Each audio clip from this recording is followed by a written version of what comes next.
तुम शिखा के कमरे में क्या कर रही हो? तुम्हारी हिम्मत कैसे हुई मेरे बेटे की चीजों के हाथ लगाने की? हाँ, छोटी तो छोटी, ये बड़ी भी आंखें गड़ाए बैठी है। जिसे देखोगे घर हड़पना चाहता है। निशा, तुमसे कुछ बात करनी है। हाँ, मैं इस घर में रहना चाहती हूँ, पर सर मुझे यहाँ रहने के लिए किसी को मारने की ज़रूरत नहीं है। मेरे लिए तो इस घर में एक कोना भी बहुत है। मैं वहाँ अपने घर वापस नहीं जाना चाहती हूँ, क्योंकि मुझे वहाँ रहने के लिए हर दिन अपने आप को बेचना पड़ता है।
तेरह मार्च को उस हादसे से पहले तुम आखिरी थी जो किचन में गई थी। तुमने वहां गैस लीक की कोई स्मेल आई थी? नहीं सर, मुझे गैस की कोई स्मेल नहीं आई थी। और किचन में सारा काम खत्म करने के बाद करीबन 9:30 बजे मैं वहां से निकल चुकी थी। माने, फैमिली में कई लोगों के पास शिखा को मारने का मकसद है।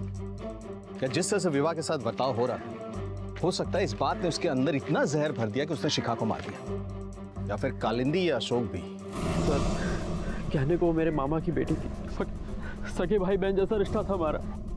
एक ही घर में बचपन से पले बड़े थे हम। हमें इंक्वायरी से पता चला है कि दो बेटियां होने के बावजूद तुम प्रताप पाटिल के काफी करीब थे।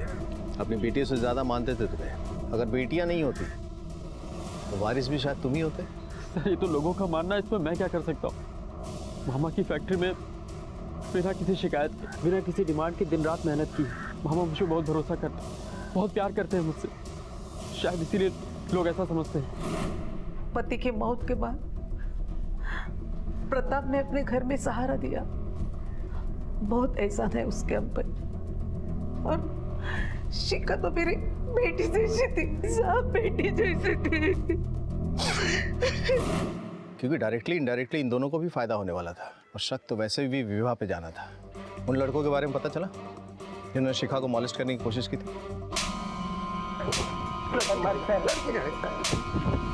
लड़की जानेगा? किसी ने कहा था सर। किसने कहा था? सर विभा ने कहा था मेरे को। हाँ सर, मैंने उन्हें शिखा को छेड़ने के लिए भेजा था। क्यों? क्योंकि मुझे शादी नहीं करनी थी और मुझे पता था कि शिखा को छेड़ने की बात को सब इतनी इंपॉर्टेंस देंगे कि सब मेरी शादी की बात भूल जाएंगे। क्योंकि हमेशा ऐसा ही तो होता था। शिखा के सामने मैं तो उन्हें दिखती ही नहीं थी।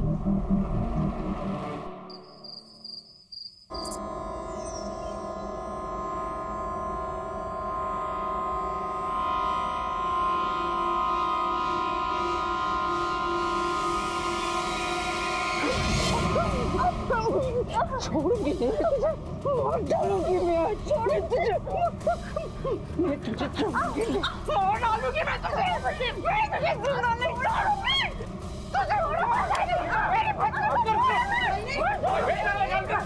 तुझे मर जाएगी वो।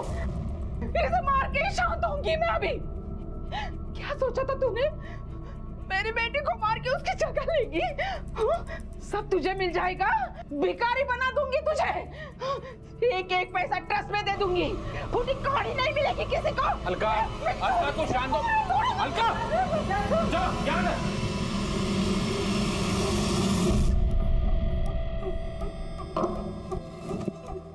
देखा ना, इतनी सेवा करके क्या फायदा हुआ? वही अपनी सब प्रॉपर्टी पैसा ट्रस्ट को देने वाली है, और हमें? भाई ऐसे बोलने से हो जाता है क्या?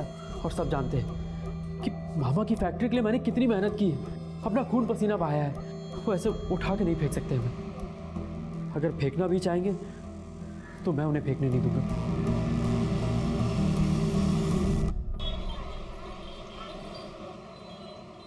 थोड़ी गड़बड़ कशासाठी? थोड़ा थोड़ा ठंडे दिमाग से सोचा। जितना सोचना था सोच लिया। हम आज के आज ही अपनी वसीयत बनाएंगे। मैं नहीं चाहती कि कोई मेरी बेटी की मौत की खुशियां मनाए। मैं भी देखती हूँ जिस जायदाद के लिए मेरी बेटी का खून किया है उसे एक पैसा भी कैसे मिलता है। ठीक है, जो तुम्हें करना है वो। अशोक, प्रॉपर्टी के डिटेल्स ले आओ। जी।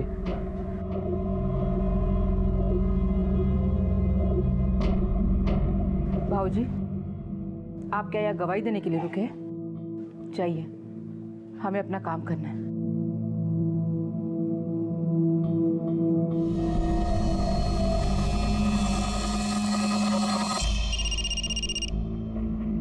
हेलो, क्या?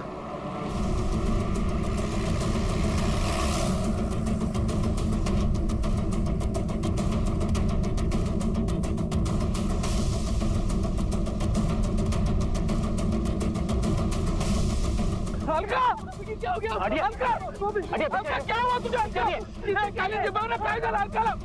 उठना, अलका। बाबा जी, प्रकाश देख रहे क्या हुआ अलका को? माने, एक बात तो साफ है, जितनी बुरी तरीके से चाकू मारा है, जिसने भी चाकू मारा है ना, वो इससे बहुत नफरत करता है। एविडेंस कलेक्ट करो और बॉडी को पोस्टमार्टम के लिए भेजो। Okay sir.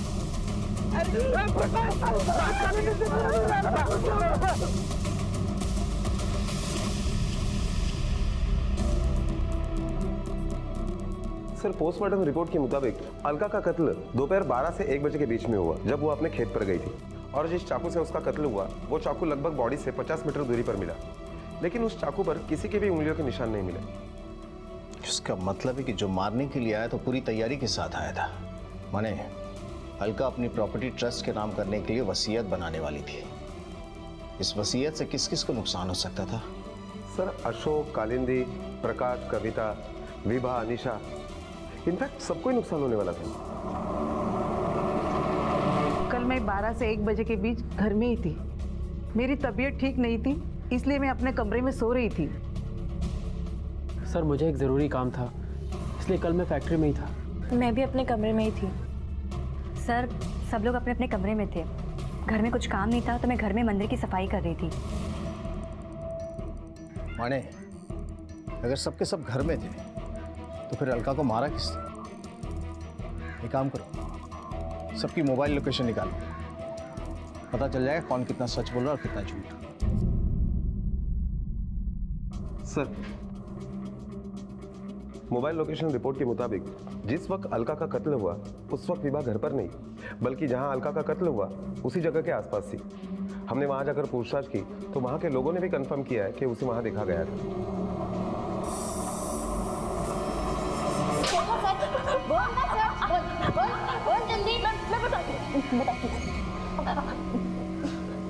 मैं गई थी वहाँ पर अपनी मर्जी से नहीं। निशा ने बुलाया था मुझे वहाँ पर, ये बोल के कि बाबा बुला रहे, पर उसने झूठ बोला था। तूने अब तक तो बहुत ऐश कर लिया, अब जब मेरी बारी आई सिर पकड़ के बैठी हुई है। तू ना जबरदस्ती गले पड़ रही है। मैं गले पड़ रही हूँ? जा क्यों नहीं रही शादी करके? आज तेरी वजह से काकी सारी प्रॉपर्टी ट्रस्ट वालों को दे रही है। ओह, तो ये तेरा असली संस्कारी चेहरा? नहीं जाऊंगी, कहीं नहीं जाऊंगी, और अगर कहीं चली भी गई ना तो सब कुछ मेरा ही रहेगा। तो अपना रास्ता नाप ले। देख, तुझे सब कुछ मिल चुका है, तेरी शादी भी हो जाएगी। मेरा सोच, मेरी शादी नहीं होगी। कम से कम मेरे लिए तो कुछ छोड़। अपनी दर्द बड़ी दास्तां ना कहीं और जाके सुना किसी और को। जितने दिन रहना है रहे, वरना धक्के मार के घर से बाहर निकालूंगी। उस घर से मैं कहीं नहीं जा रही हूँ और तेरा जीना हराम करके मैं ही रहूंगी। जा रही हूँ मैं, तेरे खिलाफ सबको भड़काने जा रही हूँ। जा जा, शौक से जा। सर, हमारा झगड़ा हुआ था, पर झगड़े के बाद मैं घर चली गई थी। विभा वहीं पर रुकी हुई थी। विभा ने आपको पूरी बात नहीं बताई। और हाँ, प्रॉपर्टी के लिए दुखी होना बंद कर कि काकी उसे ट्रस्ट में दे देंगी, क्योंकि ऐसा मैं होने ही नहीं दूंगी।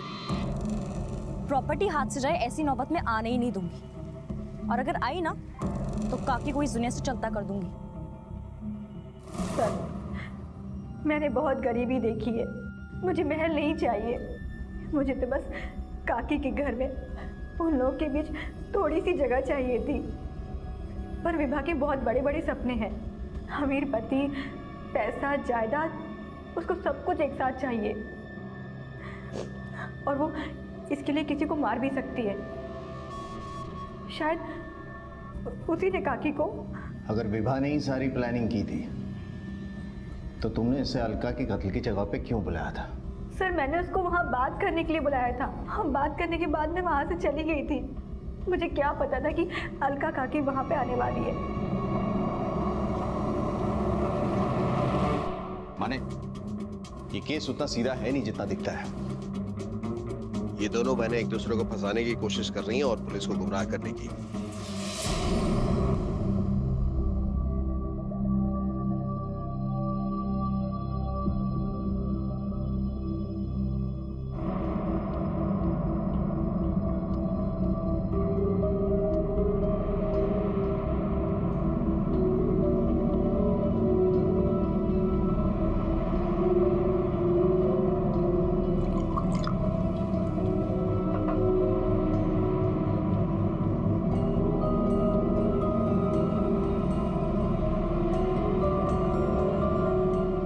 मैंने आपका एक काम किया, अब आपको मेरा काम करना होगा। आपको पुलिस को बताना होगा कि आपको शक है कि अलका काके का खून निशा ने किया।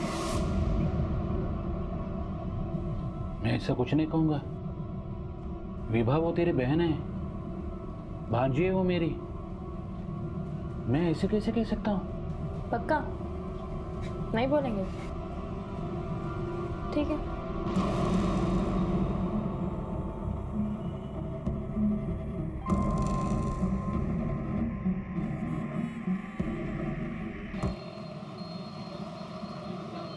हाँ बताइए, क्या बताना चाहते थे? सर, मुझे शक है कि निशा ने अलका का खून किया है। काका, ये आप क्या बोल रहे हैं? चुप रहो। काका, काका प्लीज आप सही बोलिए प्लीज। काका आप रहो इधर। एक्चुअली निशा चाहती थी कि हम उसे गोद ले लें, पर अलका ने साफ मना कर दिया था। और उस रात जब ये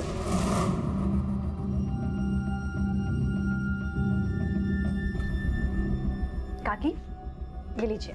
आपने सुबह से कुछ खाया नहीं है ना, खा लीजिए। बचपन से ही ना मेरा सपना था कि मैं आप लोग की सेवा करूं। काकी, मुझे आपके पास ही रहना है। अगर आप मुझे ऑफिशियली गोद ले ले तो।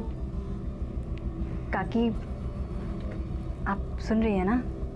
काकी, सेवा के नाम पे अपना उल्लू सीधा करना चाहती है तू? निकल यहाँ से। तेरी बहन ने मेरी बच्ची को खा लिया, अब क्या तुझे अपने सिर पे नचाऊं मैं? तेरी औकात पता नहीं है क्या मुझे? आज तक कितनी गोदी में बैठी है तू? 2 टके में बिकने वाली। निकल यहाँ से, निकल।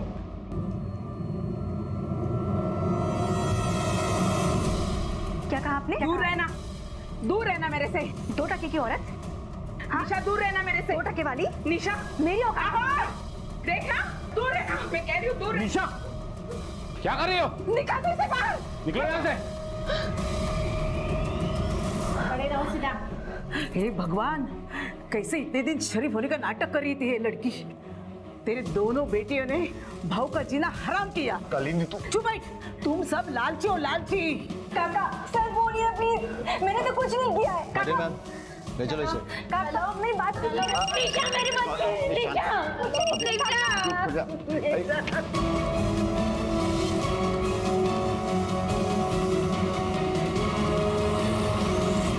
तुम्हारे कहने पर मैंने पुलिस से झूठ बोला है। मुझे मालूम है निशा ने अलका को नहीं मारा, क्योंकि जब अलका का खून हुआ था तब निशा घर पर ही थी। मुझे भी पता है उसने नहीं मारा, पर अगर आपने किसी को सच बताया ना तो फिर मैं दुनिया को वो बताऊंगी जो किसी को नहीं पता, और फिर ये लोग और पूरी बिरादरी आपके मुंह पर थूकेगी।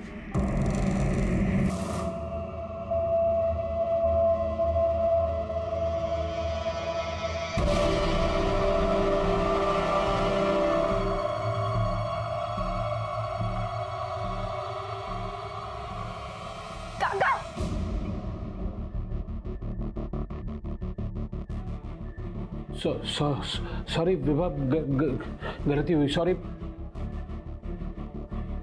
विभा। जब आपको और आपकी बीवी को मेरी जरूरत थी तो मुझे लेकर आ गए, फिर जब शिखा आई तो मुझे कचरे में फेंक दिया। हमेशा यूज किया मेरा। अब मेरी बारी। अब मैं आपको और इस घर को अपनी मर्जी से चलाऊंगी। देखती हूँ कौन रोकता है मुझे। कहीं ऐसा तो नहीं कि अलका को तुमने मारा है? काश मैं मार पाती, पर मुझे इस पुलिस के डंडे ही नहीं खाने। इसलिए अब जो कुछ भी होगा मैं दूसरों को आगे करूँगी, फिर चाहे वो मेरे सगे हों या सौते हुए।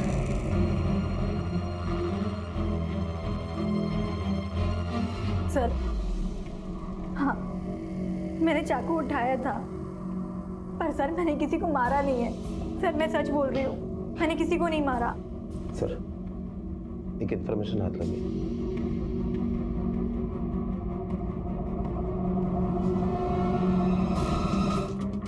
बोलो क्या?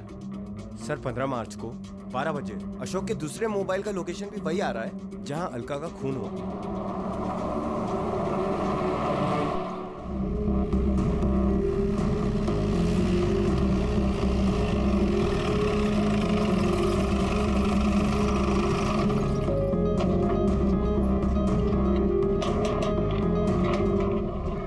अशोक जादव है? हाँ, अंदर है।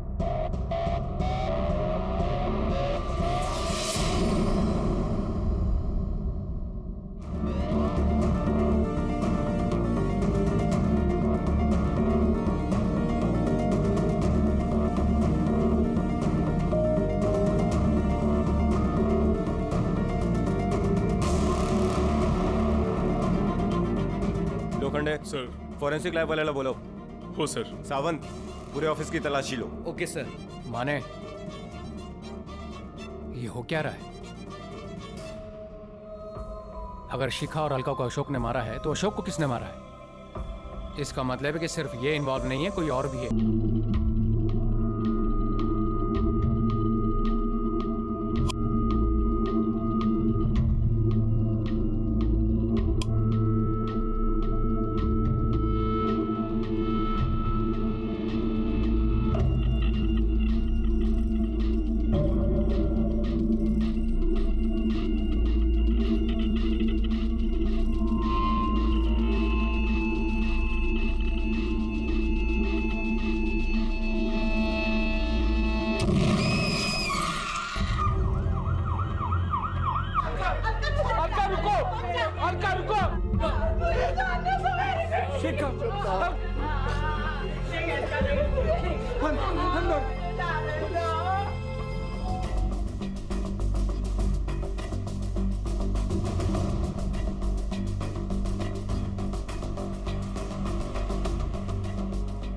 सर, देखने से लगता है एक्सीडेंट था।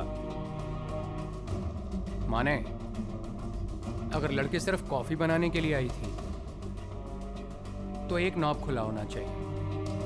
ये देखो, दूसरा नॉब भी खुला हुआ है। इसका मतलब हो सकता है किसी ने जानबूझकर यहाँ आने से पहले दूसरा नॉब खोल दिया। सर, गैस लीक हो जाने की वजह से पूरे किचन में गैस फैल गई होगी। लड़की ने ध्यान नहीं दिया होगा और लाइटर जलाया होगा। जैसे ही उसने लाइटर जलाया, गैस जल उठी और उसी आग में लड़की मर गई होगी। पर माने घर में अगर इतनी गैस फैली थी तो किसने नोटिस तक नहीं किया?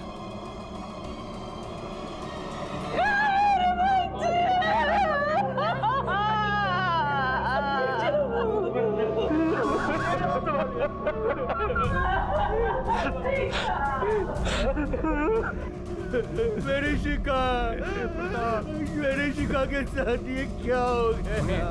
देखिए, आप लोगों की हालत क्या है मैं समझ सकता हूँ, पर कुछ पूछताछ करनी है। क्या आप में से किसी को भी गैस लीक होने की स्मेल नहीं आई? कैसे आती साहब, हम सब लोग तो सो चुके थे। क्या शिखा हर रोज अपने लिए रात में कॉफी बनाती थी? सर जब वो रात में पढ़ाई करती थी तब उसको कॉफी पीने की आदत थी जो वो खुद बनाती थी। और उसकी इस आदत के बारे में आपके परिवार में किस किस को पता था? सब जानते हैं सर। सर आप ये सब क्यों पूछ रहे हैं? क्योंकि हो सकता है कि ये एक्सीडेंट नहीं, प्री प्लान्ड मर्डर हो। किसी ने मारा है।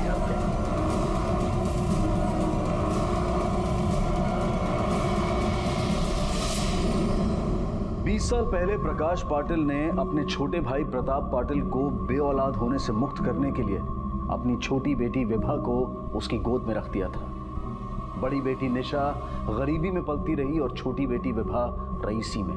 फिर अचानक ऐसा क्या हुआ कि उसी गोद ली हुई बेटी पर आज प्रताप और अलका हत्या का आरोप लगा रहे थे। प्रतापने स्वतःहून फोन करून बोलवलंय। विभा की शादी तय करने जा रहे हो लोग। बेटी के शादी का सवाल है तो जाना ही पड़ेगा ना। ए चल अटप तो चलो क्या, अभी थोड़ी देर में सुबह हो जाएगी। 6 बजे की गाड़ी पकड़नी है। जा निशा, ए पूरी,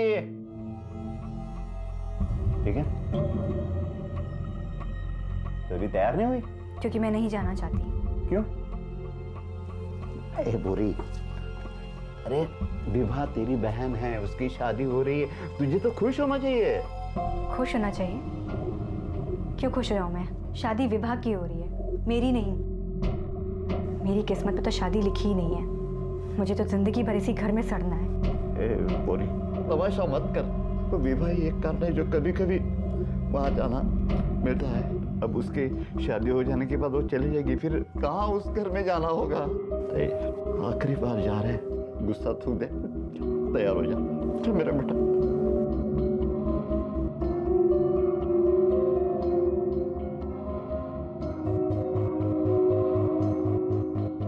ये तो मैंने सोचा ही नहीं। विभा के जाने के बाद उस घर में मैं विभा की जगह ले सकती हूँ और मुझे वो सब कुछ मिलता जाएगा जो विभा को मिलता आया है।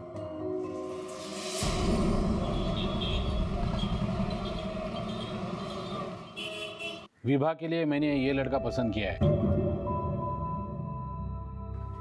संदीप नाम है इसका।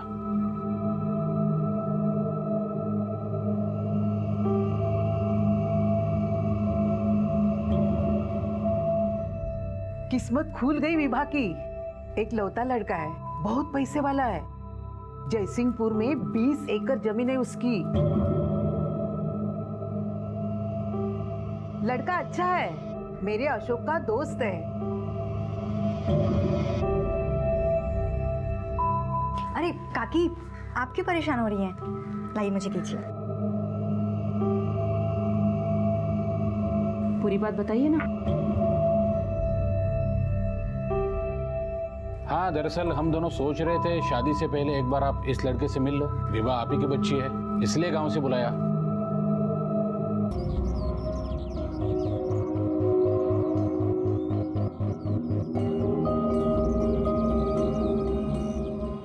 अब मेरी बारी।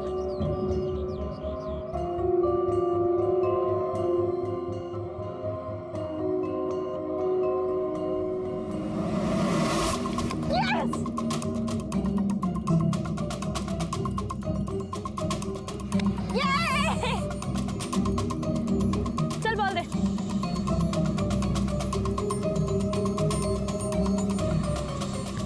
पागल है ना ये लोग को पता नहीं है तेरे हाथों के कारण। दिल करता तेरे हाथों को छूम लूं। तुझे तो पता है ना। चल बता, कितना डिग्री है? छोड़ना छोड़ना, बहुत दर्द हो रहा है यार, छोड़ना। सुन, अपनी ना औकात में रह, समझा ना? ज्यादा अपना दिमाग लड़ाया, तेरी खोपड़ी खोल के ना तेरे हाथ में दे दूंगी, समझा ना? विभा, चल मामी बुला रही तुझे। इस उम्र में मोहल्ले के लड़कों के साथ लगोरी खेलना, आवारागर्दी करना, शर्म नहीं आती तुम्हें? और करो इसकी शादी, नाक कटवाएगी ससुराल में। विभा, गलत बात है। काका और काकी तेरे लिए इतना कुछ कर रहे हैं और तू थोड़ा सुधरने की कोशिश तो कर। इतना अच्छा लड़का ढूंढा है तेरे लिए, कोई मेरे लिए इतना कुछ करे ना, मैं जिंदगी भर गुलामी करूं उसकी। मुझे शादी नहीं करनी। जुबान लड़ाती है? हम सब तो नौकर है ना तेरे, तू जो कहेगी वो हम सब करेंगे। हाँ, क्यों नहीं करनी शादी? क्यों नहीं करनी बोल? आवारागर्दी करनी है इसलिए ना? बेटा कुछ तो सम्मान कर बड़ों का। अरे काका काकी के कितने एहसान है तेरे पे, कुछ तो शर्म कर। रहने दो आत्या, सब जानती हूँ कि क्यों कर रहे हैं मेरी शादी। हाथ कर दिया अब इसने तो। भाऊजी, आता तुम्हीच बोला हिच्याशी, कितना कुछ किया इस लड़की के लिए, पाला पोसा बड़ा किया और रत्ती भर भी शर्म नहीं है उसमें। काकी काकी अब शांत हो जाइए, मैं हूं ना, मैं बात करती हूँ उससे।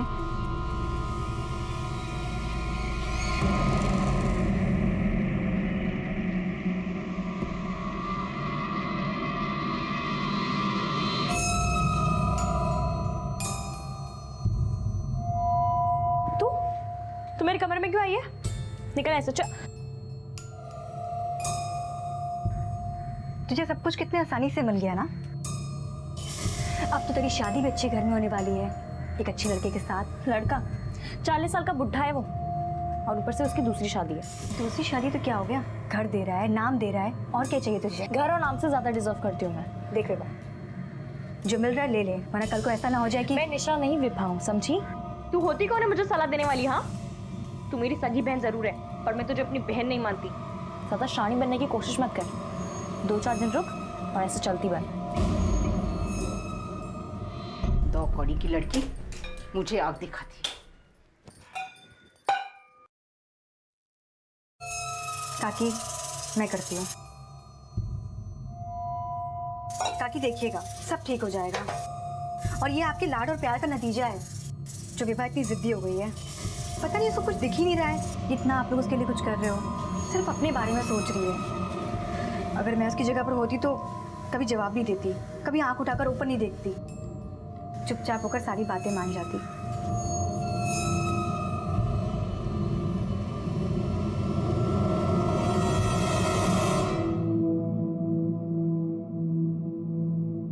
विवाह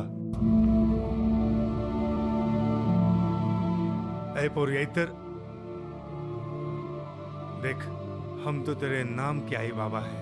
19 साल पहले हमने तुझे प्रताप और अलका को गोद दिया था, तब से वही तेरे आई बाबा हैं। हे पूरी देखना, कितने लाड़ प्यार से तुझे पाला है उन्होंने। पाला पोसा है, पर बेटी समझकर नहीं, बोझ समझकर। और अब ऐसे किसी से भी मेरी शादी करवाना चाहते हैं ताकि उनका बोझ हल्का हो सके। मैं शादी नहीं करूंगी मतलब नहीं करूंगी, जिसे जो समझना है वो समझे।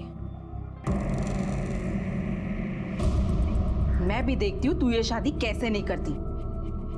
कल लड़के वाले आ रहे हैं, अगर उनके सामने कोई नाटक किया तो अपना बोरिया बिस्तरा बांध लेना, समझी?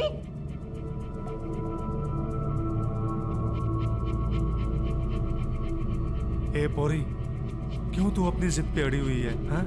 देख बेटा, ठंडे दिमाग से सोच, अरे कुछ ना कुछ हल जरूर निकले।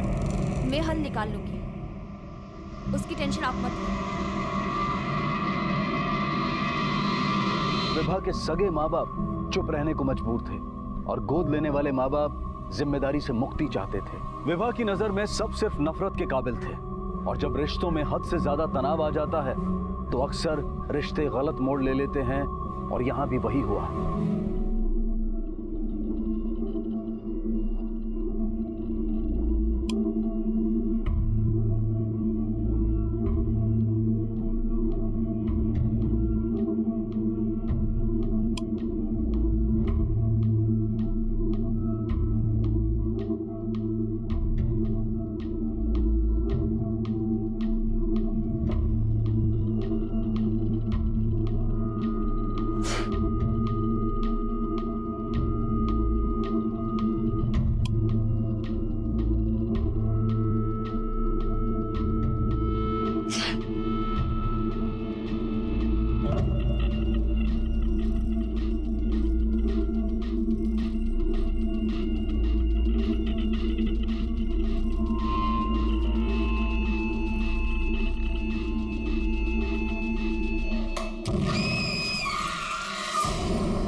कौन थी ये शिखा जिसकी हत्या का आरोप विभा पर लगा था? आखिर क्या रिश्ता था विभा का इस लड़की से? विभा अपने गोद ले... सर, शिखा पाटिल के पोस्टमार्टम रिपोर्ट के मुताबिक उसकी मौत जलने से ही हुई है। गैस सिलेंडर प्रोवाइडर कंपनी के रिपोर्ट के हिसाब से 15 दिन पहले ही चेकअप हुआ था और उसमें ऐसा कोई डैमेज नहीं था जिससे यह हादसा हो सके। इसका मतलब वो दूसरा नॉब कुछ देर पहले ही खोला गया था। माने एक बात तो साफ है कि एक्सीडेंट मर्डर है, लेकिन इस खूनी तक पहुंचने के लिए हमें सबसे पहले यह पता करना पड़ेगा कि मारने का मकसद क्या था। शायद 19 वर्षापूर्वी प्रताप ने खुद होकर विवाह को हमसे मांगा था। हमारे हालात अच्छे नहीं थे, हमने सोचा विवाह का भविष्य बन जाएगा, इसलिए विवाह को उसे दे दिया। लेकिन साहब, जैसे 3 साल के बाद शिखा का जन्म हुआ, प्रताप वो एकदम से बदल गए। अलका बहनी ने भी हद कर दी। क्या क्या तकलीफ नहीं दी मेरे बच्चे को, अनाथ बच्चों जैसे हालत कर दी उसकी। आपने इस बारे में उनसे कभी बात नहीं की? मुझसे बात करते हम साहब। प्रताप कहता जा ले जाओ बच्चे को। क्या खिलाते उसे? रोटियां नहीं थी हमारे पास, सोचा वहाँ कम से कम वो भूख से तो नहीं मरेगी। मुझे तो इस बात का दुख है, इस सब से मेरे बच्चे इतनी चिड़चिड़ी हो गई कि उसका रिश्तों पर से भरोसा ही उड़ गया। रिश्तों पर से? क्या आपको लगता है कि विवाह शिखा का खून कर सकती है? तुम्हारी माँ को क्यों लगता है कि तुमने शिखा को मारा है? ये तो वही बता सकते हैं कि उनकी एक बेटी उनकी दूसरी बेटी को क्यों मार सकती है। तुम्हारा घर है, इसका मतलब ये नहीं कि जो मन में आए बोलोगी। जो पूछा जाए उसका सीधा सीधा जवाब दो। तुम्हारी आई का कहना है कि तुम्हारी वजह से कुछ लड़कों ने शिखा को मॉलेस्ट करने की कोशिश की। सॉरी यार, मैं तुम्हारे साथ पिक्चर देखने के चक्कर में अपना लेक्चर नहीं बंक कर सकती ना। हाँ, मैं सुबह में आ सकती हूँ। मैं तुमसे थोड़ी देर में बात करती हूँ। ना कभी हमारे साथ भी देख लो मॉर्निंग शो। मैं तो देखे कभी नहीं, तो फिर तो फील भी करेगा। बोलना कब चलेगी हमारे साथ, बोलना।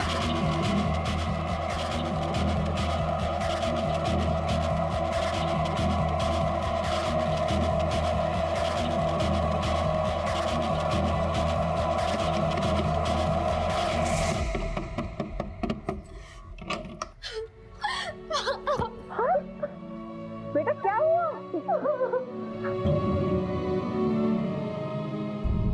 आराम से बेटा, आराम से। आराम से। हाँ?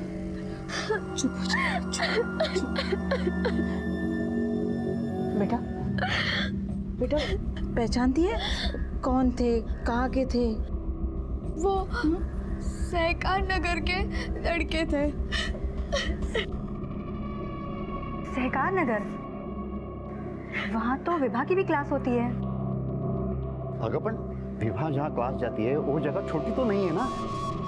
छोड़ूंगा नहीं, वो 8 लाइन की काचे। काका, सबक उनको नहीं, उसको सिखानी पड़ेगी जिसकी शह की वजह से उन लड़कों ने आज शिखा को परेशान किया। देखो कितना रो रही है, सदमा लग गया है इसको।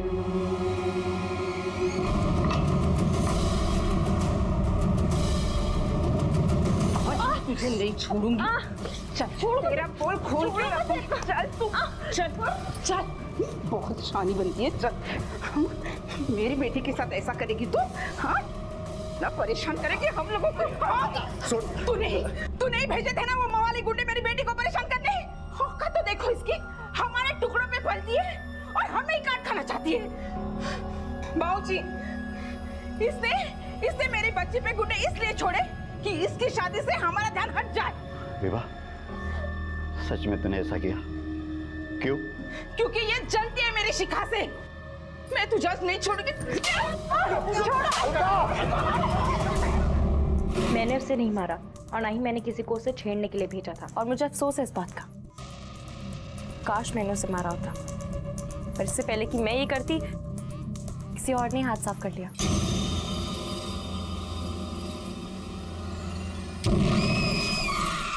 लेकिन तुम शिखा से इतनी नफरत क्यों करती थी? क्योंकि मेरी इस हालत की जिम्मेदार शिखा ही थी। मतलब? जब बच्चा नहीं था तो मुझे मेरे आई बाबा से गोद मांग लिया, फिर जब खुद की बेटी हुई तो मुझे बोझ समझने लगे। मेरे पास घर तो है, और घर वाले नहीं है।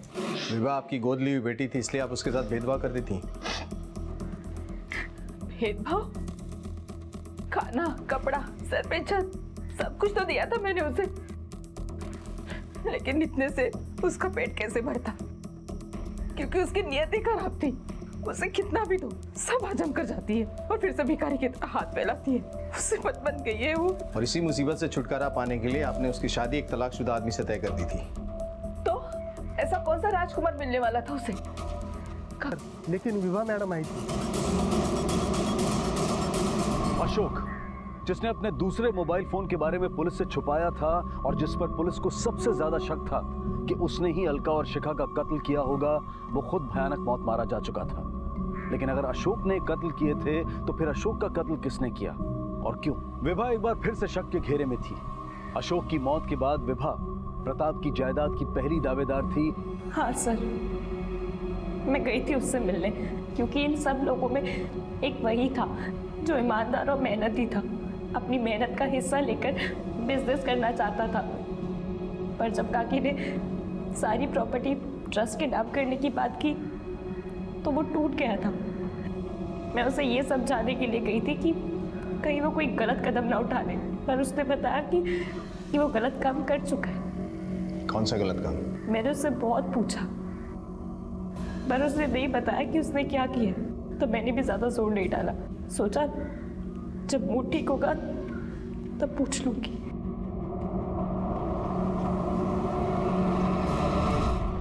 सर, हो सकता है अशोक ने विभा के साथ जो गलत काम की बात की, वो गलत काम यानी अलका का कत्ल हो और शिखा का भी। मानिए अगर इस बात को मान भी ले तब भी कोई और शख्स है जो इस केस में इन्वॉल्व है, जिसने अशोक को मारा।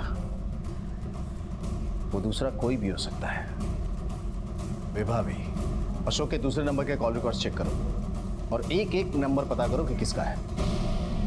सर, अशोक के दूसरे मोबाइल के कॉल रिकॉर्ड से एक नंबर मिला है जिस पर पिछले कुछ दिनों से अशोक ने काफी बार बात की है, लेकिन ये नंबर अभी बंद आ रहा है। किसके नाम से रजिस्टर्ड है नंबर? सर, कोई नितिन दुरंदर है, हरिपुर का एड्रेस है। हरिपुर? लीड मिल गया शायद। सर, ये डॉक्यूमेंट मैंने ही दिए थे, पर ये नंबर मैं नहीं यूज़ करता सर। मतलब? ये नंबर मैंने अपने दोस्त को लेकर दिया था, उसके डॉक्यूमेंट पूरे नहीं थे, इसलिए मेरे डॉक्यूमेंट पे उसको नंबर दे दिया।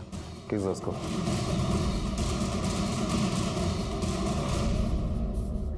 सारी जिंदगी गरीबी में कट गई, सोचा बच्चों का भला हो जाएगा। हाँ, लेकिन उस दिन जब अलका विभा के बालों को खींचकर ले आ रही थी तब ना परेशान करेंगे हम लोगों को। सुन, मैं तुझे आज नहीं छोड़ूंगी। जब हम बेटे को ऐसा मारता है क्या, तब मैंने ठान ली जिस शिखा की वजह से मेरी विभा की ये हालत हुई है उसे मैं जिंदा नहीं छोड़ूंगा। फिर शिखा के मरने के पास अलका और प्रताप के पास दूसरा कोई विभा के सिवाय चारा ही नहीं है मेरा।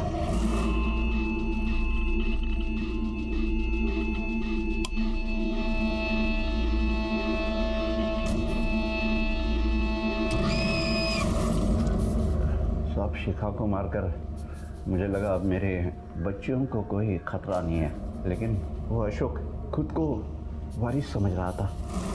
देख अशोक, विभा को अलका ने खुद होकर गोद लिया था, फिर भी उसकी ये हालत रही। अब तू सोच तुझे क्या मिलेगा? वो एक पैसा सुद्धा तुला ती देणार नहीं। हाँ, लेकिन अगर अलका मर जाती है तो वही जायदाद तुम दोनों में आधी आधी बढ़ जाएगी। मामा, आप ये कैसी बात कर रहे हैं? शोक, मैं सही बात कर रहा हूं। सब तो फिर जायदाद दान में ही जाने वाली है। मेरी बात अशोक के समझ में आ गई और उसने अलका को मार दिया और सब फिर मैंने अशोक को भी मार दिया। मैं नहीं चाहता था कि मेरी बच्चियां किसी के सामने हाथ जोड़े, किसी का मुंह ताके, किसी की मोहताज पर। मैं नहीं चाहता था सब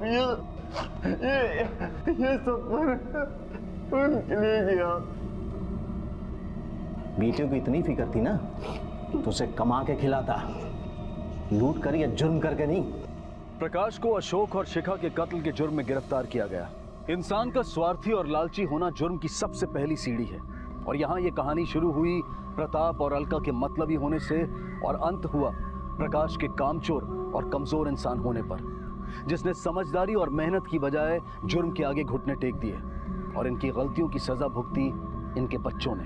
कई बार हम जिंदगी में जो फैसले लेते हैं उन्हें हम ठीक से निभा नहीं पाते हैं, जानबूझकर उसकी जिम्मेदारी से मुंह मोड़ लेते हैं और ऐसा करके हम कई बार जुर्म को दावत देते हैं। इसलिए बेहद जरूरी है कि हम जो भी फैसले लें उन्हें सोच समझ कर लें और उन्हें पूरी जिम्मेदारी से निभाएं। इसी विचार के साथ अब मैं अनूप सोनी आपसे विदा लेता हूं। फिर मुलाकात होगी अगले एपिसोड में एक और चौंका देने वाले केस के साथ। तब तक अपना और अपने परिवार का ख्याल रखें और देखते रहें क्राइम पेट्रोल डायल 100। सबक एक को सीख हम सबको। जय हिंद।